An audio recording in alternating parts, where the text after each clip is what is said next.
2028ra begira hasi da hauteskunde kanpaina. Iruñean eta Gasteizen ekin diote alderdiek udal eta foro hauteskundeetarako kanpainari. EH Bilduk eskuineko zarataren eta konponbideen artean aukeratu behar dela azpimarratu du, eta aldiz EAJak abstentzionistak mugitzera deitu ditu. PSek beraldetik inkestak iraultzea du helburu eta PP alternatiba bakar gisa aurkeztu da. UPNren ustez, Iruñeko udala lortuta, Nafarroako gobernuko ituna asko zailago jarriko zaio PSNri. Geroa baik, aldiz, gobernu ausarta aldarrikatu du. Kaixo eguerdion, 15 egun falta dira udal eta foru hauteskundeen gauarako. Eta alderdiek dagoeneko abiatu dute kanpaina. Atzo Iruñean izandako ekitaldian, EH Bilduk eta EAJak argi adierazi zuten zer egin nahi duten hauteskundei begira. EH Bilduk maiatzaren 28an gau magiko bat ospatuko duela aldarrikatu du eta EAJak aldiz ongizatea mantenduko duela. 28an gau magiko bat berriz ere eraiki behar da. Orain dela 12 urte egin genuen bezala, legeztatu gintuztenean, gai ero gau magiko bat eraiki behar da. Eta hori egiten da lanarekin, hori egiten da ilusioarekin, hori egiten da irrifarrarekin, hori egiten da determinazioarekin eta laitasunarekin. Ez gaituzte gure bidetik mugituko. Pozik gaude, harro gaude, lana herri honentzat egiten dugu, eta herri honek dena merezi du. Beraz, 28an gau magiko bat ospatuko dugu hainbat herri eta hirietan. Urte hauetan lezio bat ondo baino hobetu ikasi dugu. Ongizatea ez da betirako. Ez badugu zaintzen eta elikatzen ez da betirako izango. Gure eskuetan dago. Denok dakigu Bilbo, Donostia, Gasteiz, Araba, Bizkaia, Gipuzkoako egungo egoera ez dugula beti denaik bizi izan, urteetan egindako lanaren ondorioa da. Eskerrik asko Gorka, eskerrik asko Unai, eskerrik asko Markel.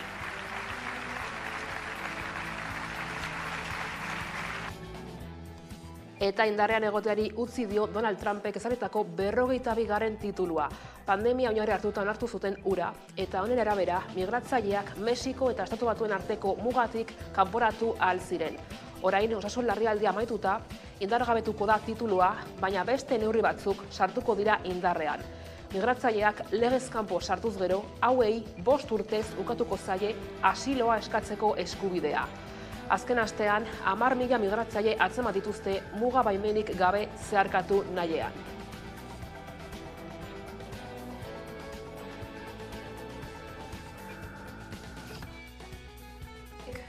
Herrian jaialdia estreinatuko du aurten Lekeition eta Mungian. Ekainaren 3 eta 10 kontzertuak antolatu dituzte Bizkaiko 2 herrietan eta doakoak izango dira guztiak. Guztira 29 taldek hartuko dute parte jardueran, besteak beste Lorena Álvarez, Los Hermanos Cubero, Tapia Taleturia, Espalak, Potato eta Sex Museum taldeek.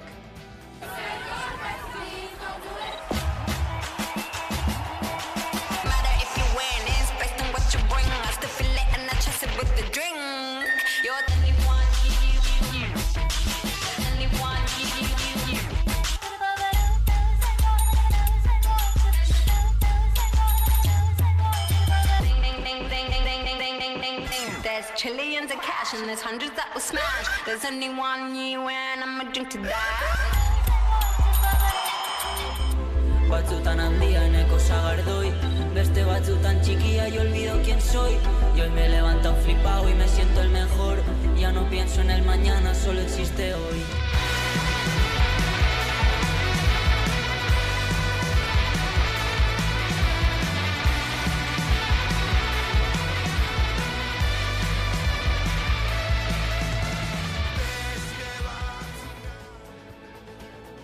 Eguneko titularrak aipatuta, heldu diezaiogun eguneko gai nagusiari.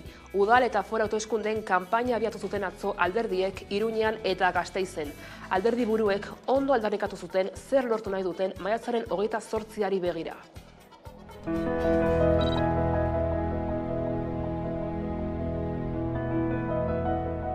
Badira batzuk lokatzetan nahi gaituztenak, eta gu ez gaude lokatzetan, gu soluzio bidetan gaude.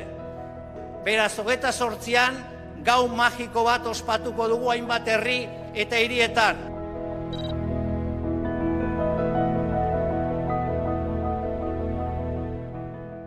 Gizarte osoari, konpromisoa, lana eta parte hartzea. Hauteskundetara juten geanean, bozka ematen dugunean, argi esan behar dugu gure osasunarekin ez dela jokatuko gehiago.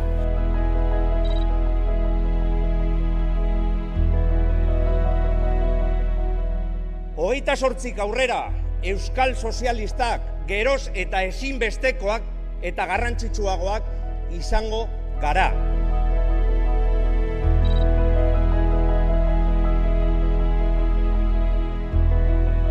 Baina ziur naiz irabaziko dugula. Irabaztea delako zuekin kontatzea.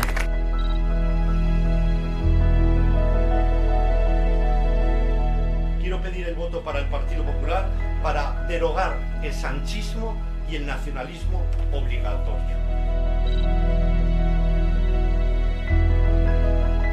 Solo ganando con contundencia de manera clara tendremos garantizada una Pamplona que progresa. Eta indarrean egoteri utziko dio Donald Trumpek ezarritako 42. titulua. Pandemia oinarri hartuta onartu zuten hura, eta honen arabera, migratzaileak Mexiko eta Estatu Batuen arteko mugatik kanporatu ahal ziren. Orain osasun larrialdia amaituta, indargabetuko da titulua, baina beste neurri batzuk sartuko dira indarrean.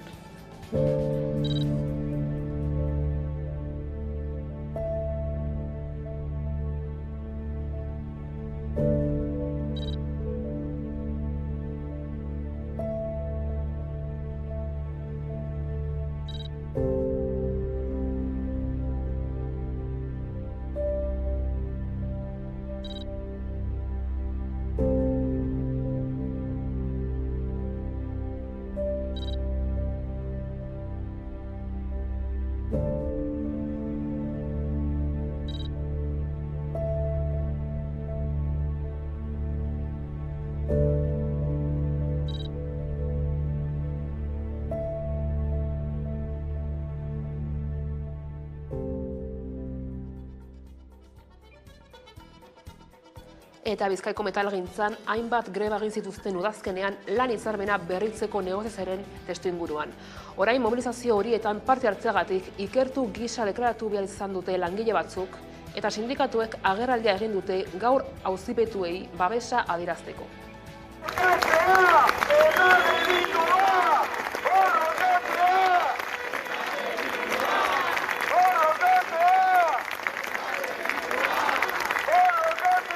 Deklarazio berri hauekin momentuz 22 prozesu judizial ireki dira, 7 artxibatu dira, 3 epaiketaren zain daude eta 12 irekita daude. Akusazioen artean ageri dira desorden publikoak, koakzioak, erresistentzia edota agintearen aurkako erasoak. Gainera, 15 isun ekonomiko baino gehiago jaso dira. 91 eurotik 1.200 eurora artekoak. Salaketa horiek guztiak ertzaintzak egindako muntaietan oinarrituta daudela salatu nahi dugu. Ertzaintzari eta Eusko Jaurlaritzari exigitzen diegu jarritako salaketa guztiak eta isun ekonomiko guztiak kentzeko. Langileen eskubideak eta gure eskubideak defendatzea ez da inoiz delitua izango. Hori dela eta argi eta garbi diogu salaketek, isunek eta represioak ez dituztela geldituko lan eta bizi baldintza duinen alde borrokatzea erabakitzen dute langilea. Zaintza sektorean grebak deitu dira asteon Bizkaian. Batetik, elak deituta, zahar egoitzetako langileek 14 eguneko greba zikloa abiatu dute. Bestetik, astelenean eta asteartean adimen urritasuna duten pertsonei arreta ematen dieten 4 elkarteek greba egin dute. Izan ere, azken horretan beharginek salatu dute Bilbon egindako protesta batean ertzainen jokatzeko era neurriz kanpokoa izan zela.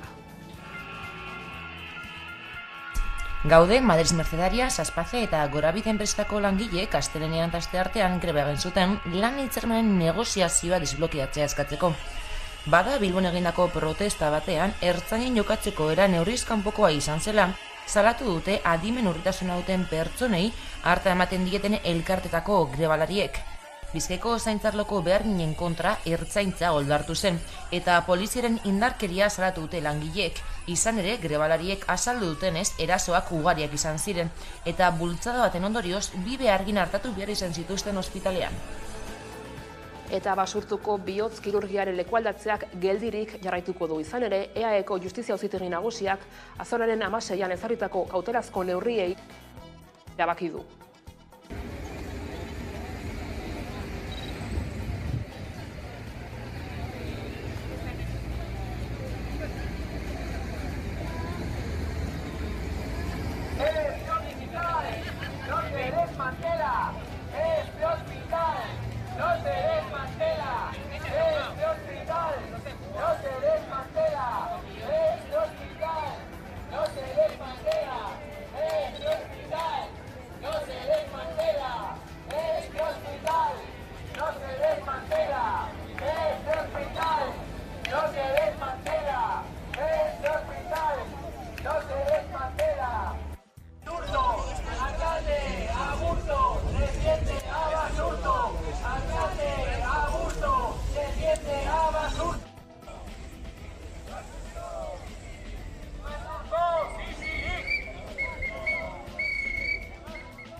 Suteak ekiditeko, zaintzeko eta itzaltzeko 2023 plana onartu du Nafarroako gobernuak. Sute arriskoaren eta temperaturen arabera, makinen erabilera arautu du modu horretan.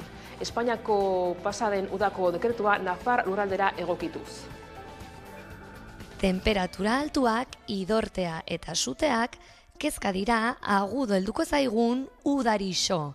Eta Nafarroko gobernuak baso suteak ekiditeko, zaintzeko eta itzaltzeko 2023 urteko plana onartu du. 2022ko abuztuan, Espainiako gobernuak errege dekretua plantan ezarri zuen. Bertan, suteak eragin zitzaketen makinak lurrean erabiltzea debekatu zuen. Orain, Nafarroko gobernuak dekretu hori lurraldera egokitu du, suteak ekidin zaindu eta itzaltzeko plan berri bat eginez. Nafarroan txinpartak edo deflagazioak sor ditzaketen makinak erabiltzeko baimenak onartu ditugu jarduera mota bakoitzaren arabera, eta dakizuenez, erabilpen hauek errege dekretuak debekatu zituen. Lan garrantzitsua eginda, enpresei eta herritarrei segurtasun juridikoa emateko, izan ere horrelako makineria erabiltzen duten jarduera guztiak debekatuta daude une honetan. Espainiako dekretuak lehorte garaian uzta jasotzea galarazten zuen. Lehorte garaia luzatzen zenean ordea, ez zegoen ez da uzta biltzerik. Oraingo Nafar gobernuaren planarekin ordea salbuespenak izanen dira. Ezingo da uzta bildu alerta gorria denean, hau da 42 gradutik goiti, baina alerta laranja eta horia denean, prebentzio neurriekin posible izanen da biltze lanak egitea. Herri lan eta azpiegituren zuzendaritza nagusiak ikuskatuko ditu lanak, eta lehorte bereziko aldietara edo alerta meteorologikoko baldintzetara egokituko dira. Ematen du uda arrunt beroa heldu dela, baina emeki kontzientzia eta neurriak hartu ditugula muturreko egorei aintzin egiteko. Pasaden urteko lehorte historikoak kezkatuta ditu Euskal Herritarrak eta batez ere nekazariak. Izan ere, euri eskasiak dirau eta azken asteotan bero handia egin du.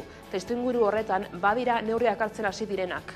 Zuiako udalak datozen hilabeteetan prezipitazio gutxi egingo duelakoan eta udan izango den ur gabeziari aurre egiteko arduraz jokatzeko eskatu die bizilagunei. Lorategiak ez ureztatzeko eta gerelekuak ez betetzeko eskatu zaie hain zuzen. Euri gutxi eta berolde handiak, 2022ko uda garaia alakosa izan zen Euskal Herri osoan. Horrek erabat aldatu zuen bertoko paisaia eta egoera. Ildo horretan aurtengo udari ere beldurtuta begiratzen diote. Euskal Herrian barrena iparraldetik gero eta hegoalderago egin lurrak are lehorrago daude. Azken asteetan bero egin badu ere temperaturek zertxoait behera egin dute, baina ez da nahikoa izan. Izan ere ez da euritantarik iritsi Nafarroa erdi eta egora. Herribera aldean dagoeneko zerealen uzta galdutzat eman dute. Lehortea oso gogor jotzen ari da. Azken 6 hilabeteetan batez bestekoa baino 140 euri gutxiago egin du. Peio Horia emeteko kideak azaldu digu. Herriberan edo erdialdeko hainbat tokitan egoera oso txarra da, delikatua, kezkagarria. Batez ere, ez dugulako prezipitazioa handirik espero datozen astetan. Eta udari begira laborarien kezka handitzen ari da. Euren uztak eta beraz diru iturriak arriskuan ikusten dituzte. Baina abeltzainak ere aberentzako bazkalekuak lehor izataren beldur dira. Entzun Xabier Iraola EMBA sindikatuko koordinatzailea. Oso panorama beltza datorkigu, bai udaran bertako belardietan, baina baita ere udazkenaren begira forrajean dagokionen. Testu inguru honetan beltz ikusten dituzte datozen hilabeteak. Zein eguraldi espero da? Prebizio txarrak dira, esporekoa da udarik ez dakit beroena, baina seguraski berenetako bat, eta momentu honetan baso zute handien portaeran kezka handia dago. Claro, beroa eta ur falta gehitzen baldin badira, arriskua biderkatzea normala da. Momentuz jakina dena, azken egunotako euritan eta urriak ez direla nahiko izan urtegi batzuk betetzeko. Energiari helduz, eguzki parke bat eraikitzeko baimena eskatu du IENER energia berriztagarriaren ekoizleak Senperen Lapurdin. Senpereko Zaloaga gunean egingo lukete, 3 hektareako hedadura izango luke eta arriskurik gabe hondakinak lurperatzeko instalazio ohiaren gainean erekiko lukete. Zabortegi gainean. Ipar Euskal Herrian ere energia berriztagarrien aldeko apustua egiten ari dira. IENER energia berriztagarrien ekoizleak eguzki parke bat eraikitzeko baimena eskatu du Senpereko Zaloaga gunean dagoen zabor biltegian kokatzeko helburuarekin. Biltagarbi kudeatzen dituen lurretako baten gainean eraiki nahi dute, arriskuri gabeko hondakinak lurperatzeko instalazio ohiaren gainean. IENERreko zuzendaritza batzordea jakinarazi du sozietateak eraikitze baimena eskatu duela dagoeneko Senpereko herriko etxean, eta biltagarbik jada adierazi du proiektua begi onez ikusten duela. 3 hektare hartuko dituen proiektu herrikoia litzateke, eta urtero 2,3 gigabat ekoiztera iritsiko lirateke. 500 etxe kontsumitzen duten elektrizitatea adina ekoiztuko lukete.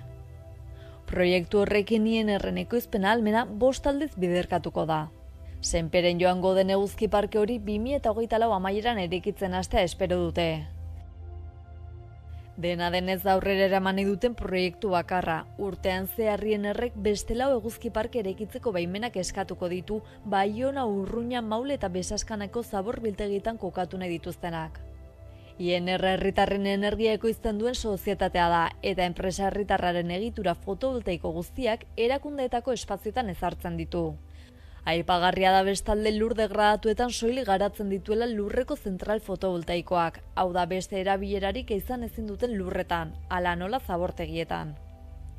Erabaki horrekin IENERrek ziurtatu bere proiektuak ez direla eremu naturaletan edo laborantza lurretan gauzatuko, lurre espekulazioa aktibatu gabe eta beste erabilera batzuekin hala nola etxebizitzarekin lehian sartu gabe. Hemendik 2030 urtera, Energia Euskal Herriko elektrizitate berde hornitzaileak saltzen duen energiaren 100% ekoiztu nahi du IENERrek. Bestalde abian da Euskal Ingurune Digitaleko emakume lan aitortzen duen Gladys saria. Gehienez 40 urte duten emakumeek garatu duten ibilbidea saritzea eta emakumezko erreferenteen proiekzioa bultzatzea du helburu Gladys sariak. Bueltan da Gipuzkoako Euskal Ingurune Digitalean lan egiten duten emakumen eginkizuna aitortzen duen Gladys saria. 3. edizioa dagoeneko eta teknologia arloan aritzen diren emakumen ibilbide eta proiekzioa saritu nahi da beste urte batez. Sari honen helburua ingurune digitalean lanean ari diren emakume gazte euskaldunak saritzea da. Erreferenteak sortuz eta beraien lana sustatuz. Hautagaitza aurkezteko pausoak zeintzuk diren azaldu dituzte, izan ere norberak edo erakunde batek proposatu dezake hautagaiaren izena. Azken kasu honetan, hautagaiaren merezimenduak azaldu beharko dituzte hautagaitza aurkeztean. Gainera urtengo edizioko sari ekonomikoa iazko baino altuagoa izango da. Iaz irabazleak 3.000 euro jaso baitzituen, eta 2023ko irabazleak 4.000 euroko saria jasoko du. Horrez gain irabazlari bere jarduna azaltzen duen bideo laburra grabatuko zaio, antolatzaile gazten artean zabaltzeko. Eta hauekin adostutako eskoletan eta kaixomundua.eus lehiaketaren sari banaketan hitzaldi motibatzaileak emango ditu.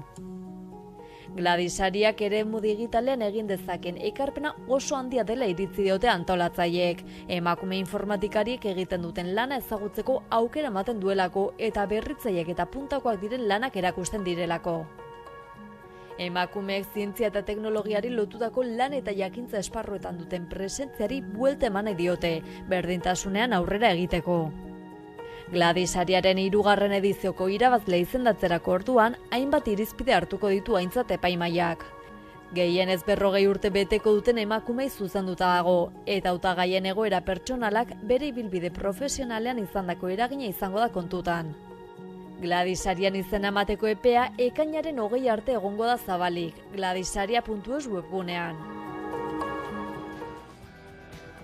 Eta Gasteizko udalak Labe Gazte laborategia sortu du, gazteentzako gune artistikoa. Laborategiak Gasteizko gazteek sorkuntzarekin lotutako jarduerak bideratu ahal izateko topagune bihurtzea du xede. Kultura, sorkuntza, partaideetza eta topaketa bateratzen ditu lokalak. Ikusi. Labe Gazte laborategia Gasteizen kokatuta dago, Alde Zarrean hain zuzen ere. Gune artistiko hau, aitzindaria izan da hirian izan ere, kultura, sorkuntza eta partaidetza bateratzen ditu topagune batean. Helburu nagusia da gazteei, 12 eta 30 urte arteko gazteiztarrei, euren lan eta proiektu artistikoak zabaltzeko aukera eskaintzea. Eta ez soilik erakusketa batean jartzeko aukera izatea, baizik eta prozesu osoa irakastea, muntaia, antolaketa eta behar diren azalpen guztiak besteak beste. Nik eskatu da leku bat Gasteizen hau bultzatzeko eta laguntzeko pasu horietan aber nola egiteko eta horrekin lortu dugu denon laguntzarekin hau abian jartzeko. Azkenean beti sustatu da artea, baino Gasteizen galeriak igual serioagoak direla pentsatzen dute gazteek. Hemen aukera daukate tarte horretako gazteek liberazio bat modua izatea eta haien proiektuak naiz eta ibilbide bat ez izan eta hasi berriak izan arren, hemen daukate espazio bat haien lan presentatzeko edo ikustarazteko. Lehia da guztion artean egitea, ez bakarrik nik badaukat esposaketa bat, pasatuko dizut eta zuek montatuko diguzu. Ez da, guztion artean montatzeko eta horrela ikasten da dana.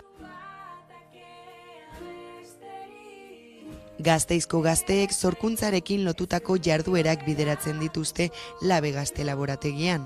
Guneak lantaldea sustatzen du artisten artean.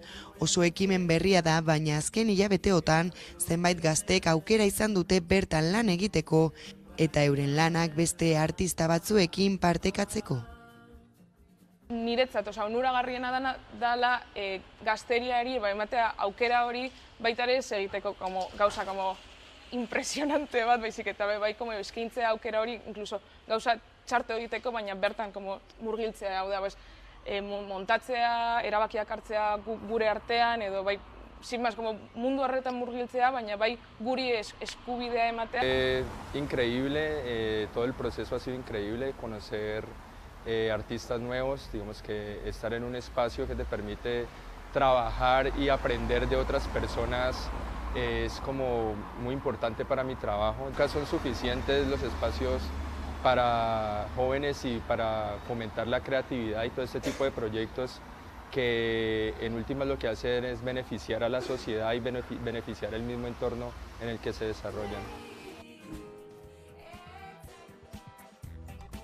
Eta Navarra Sumarekin borroka luzea izan eta gero, behingoz Laba elkarteak dagokion terraza izango du Iruñeko Gaztelu plazan. Navarra Sumak geldirik mantentzen zuen terraza jartzeko lizentzia, naiz eta pasaden urteko urritik Nafarroako Auzitegi Administratiboak baimena luzatu zion. Nafarroako Auzitegi Administratiboak asteazkenean terraza jartzeko baimena berretsi behar izan du. Hemendik aitzin, Labak terraza aparatu ahal izanen du Gaztelu plazan. Nafarroko gobernuak Nafarroako administrazio auzitegiaren ebazpena betearaziko du eta Laba elkarteak terraza behingoz paratuko du bertze ostatuen gixan.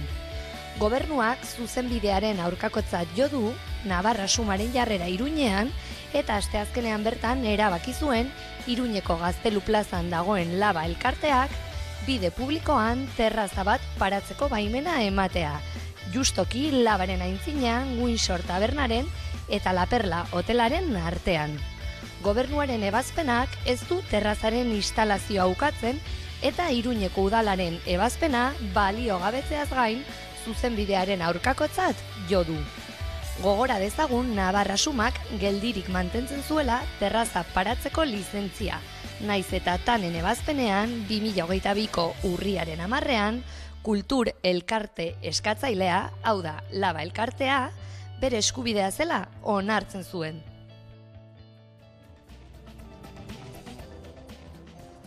Kultura murgilduz, gaur maiatzak 12 Alan Giza Antena filma esaiatuko da zinema aretoetan.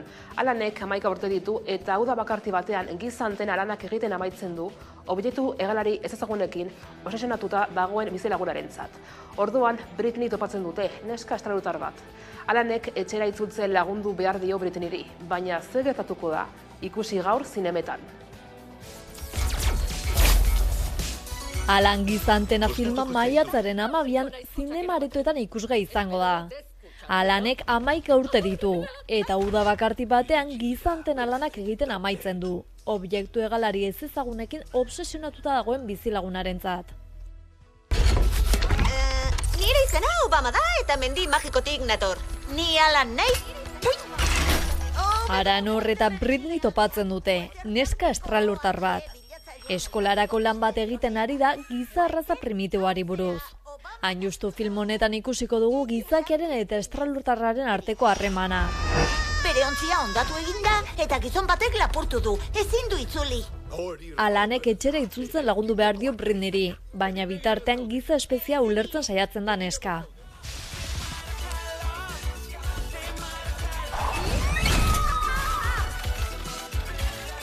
Presidente ordeak Giza Antenari. Alan, Giza Antena. Zein da zure egoera, txanda? Eta Gasteizko txosnak jaietarako taldeak eta DJak iragartzen hasi da. Abuztuaren 3tik 9 izango dira kontzertuak eta iragarri dituzten lehenengo taldeak Bulego, Gora Etorri eta Balza dira. 8 txosna, 3 karpa, 4 agertoki eta dozenaka kontzertu ikuskizun eta emanaldi izango dira.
Eta horrela iritsi gara albistegiaren bukaerara, besterik ez gure aldetik, horiek izan dira gaur eguerdiak gurean gaur utzi dituenak.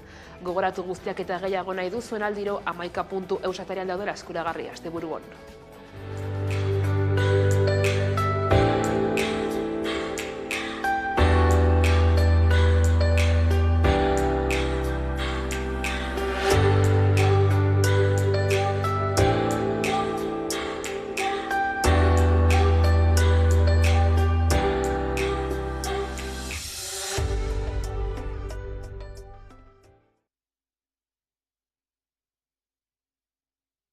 12 besarkada jaso beharko genituzke egunean ongi sentitzeko. Ez baikaude bakarrik besarkada bat jasotzean.